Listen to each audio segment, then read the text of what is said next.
দূরে দেখতে পাচ্ছেন বীর মুক্তিযোদ্ধা নাসিম ওসমান ব্রিজ। নাসিম ওসমান ব্রিজের সাইডেই যাচ্ছে ঘাড়মোড়ার রাস্তা, আর ঘাড়মোড়া দিয়ে আমরা এখন যাচ্ছি চুনাপুরা জামে মসজিদ পরিদর্শন করতে।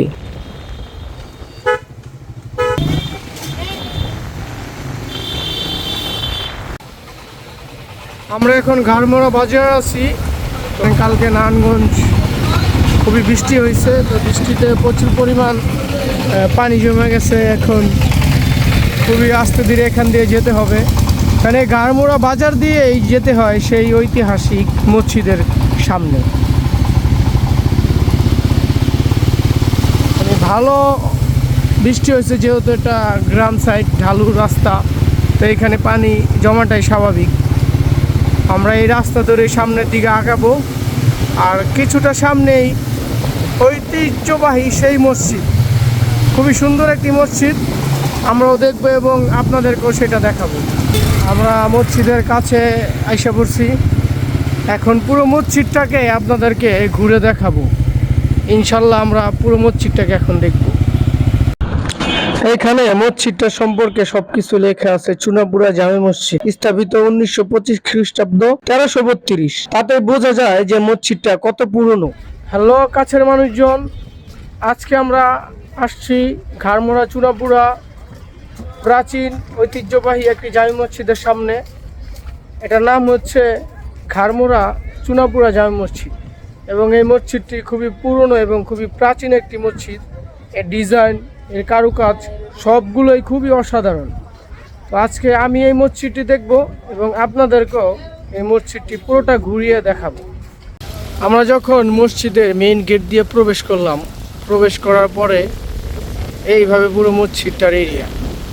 এটা হচ্ছে মসজিদের একটি অনেক পুরনো একটি গম্বুজ, আর এই পাশেই হচ্ছে সুন্দর একটি নদী। খুবই মনোরম একটি পরিবেশ, খুবই সুন্দর একটি পরিবেশ।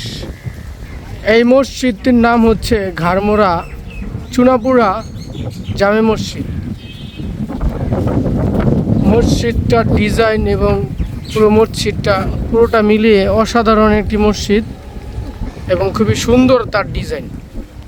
আপনারা দেখতেই পাচ্ছেন এই মসজিদের ডিজাইন বা মসজিদটা শীতলক্ষা এবং ব্রহ্মপুত্র নদীর দুইটা নদী পড়ছে, দুইটা নদীর পার ঘেঁষে এই অবস্থান এই মসজিদের।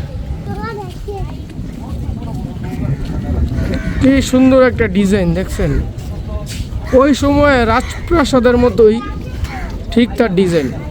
আমরা এখন যে দরজাটা দেখতেছি, এই দরজাটার বয়স 100 বছর পার হয়ে গেছে, এখনো দাঁড়িয়ে আছে মসজিদের দরজা হয়ে। কত স্ট্রং ছিল ওই সময়ের কাঠগুলা, অসাধারণ তার ডিজাইন। কি সুন্দর ডিজাইন যেন করা হয়েছে পুরো মসজিদটার মধ্যে।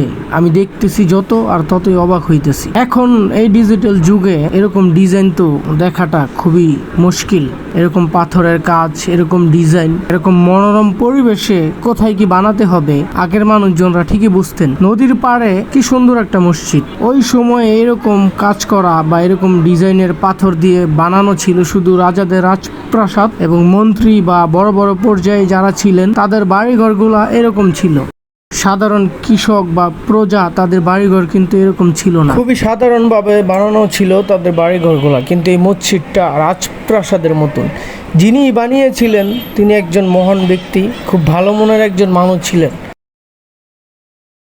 মসজিদের বাহিরটা কিন্তু আমাদের দেখা হয়ে গেছে, আমরা এখন ভিতরে প্রবেশ করছি, এবং ভিতরে আপনি যাই দেখতেছেন এই ঘড়িটা বাদে এখানে দেওয়াল, ইট, বালি, তারপর ডিজাইন, পাথর সবগুলোই প্রাচীন আমলের, পুরনো। আধুনিক হাতের কোনো ছোঁয়া এই মসজিদের এই সাইডে নেই। এখানে যাই দেখতেছেন, আপনারা দেখতেছেন বা আমি দেখতেছি, এগুলো সবই 100 বছরের পুরানো। মানে এত সুন্দর ডিজাইন এই যুগের কোনো মিস্ত্রি বা ইঞ্জিনিয়ার তাদের পক্ষে সম্ভবই না, তাদের মাথায় এগুলা ঢোকাটা খুবই অসম্ভব। আমি ঘুরে ঘুরে দেখলাম, আমার খুবই ভালো লাগলো এবং খুবই অবাক হলাম যে এত সুন্দর ডিজাইন তারা কিভাবে করলো। সেই প্রাচীন কালের সময়ে খুবই দক্ষ কারিগর ছিল তারা, এই ডিজাইন দেখলেই বোঝা যায়। আর এই যে দরজাটা দেখতেছেন, কাঠের দরজাটা, এই দরজাটা খুবই প্রাচীন আমলের। আর ভিতর থেকে তো বাহিরের ভিউটা খুবই অসাধারণ, খুবই সুন্দর লাগতেছে, বাতাস আসতেছে, দূরে দুইজন লোক বসে বসে মাছ ধরতেছে।